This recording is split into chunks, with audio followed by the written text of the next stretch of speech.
guys, another day, another mini vlog. Last summer, in-enroll namin si Tenten sa swimming lessons. Kasi hindi naman talaga siya marunong lumangoy. Naisip kasi namin na habang bata pa, mas okay na matuto na siyang mag-swimming kasi nakakatulong yun ma-boost ang kanyang confidence. And most importantly, for safety. Swimming is an important life skill. Kaya lang, hindi ako natuto nito. Masaya na ako na yung anak ko naman ngayon ang natututong mag-swimming or lumangoy. Alam nyo, kada may bagong natututunan si Tenten, Diyos ko, ako'y napalakpak sa isang gilid. Tuwan-tuwa ako at proud na proud ako para sa anak ko. Kaya naman siguro ng mga nakakakita sa akin, ako'y nalulukan na nakapasa si Tenten ng swimmer 1, no issues. But then, doon sa swimmer 2, nag-fail siya sa unang try. So, ang ginawa namin, in-enroll namin agad siya for another swimmer 2 session.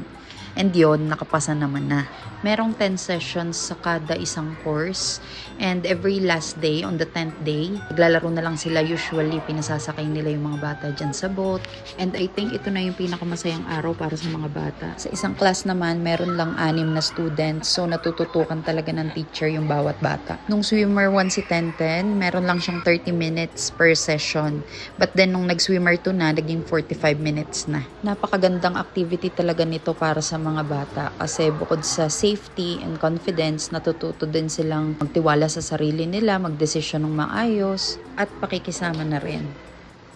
Part din ng activity nila sa last day, itong pag-akyat sa napakataas na slide. And then, babagsak sila sa deepest end ng pool.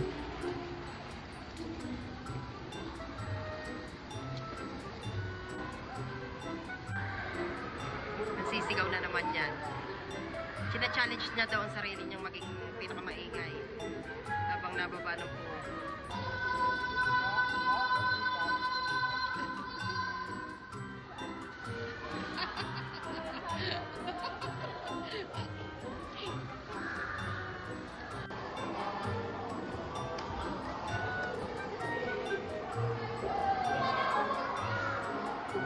Congrats, Elliot! Pasa na siya. Swimmer 3 na next.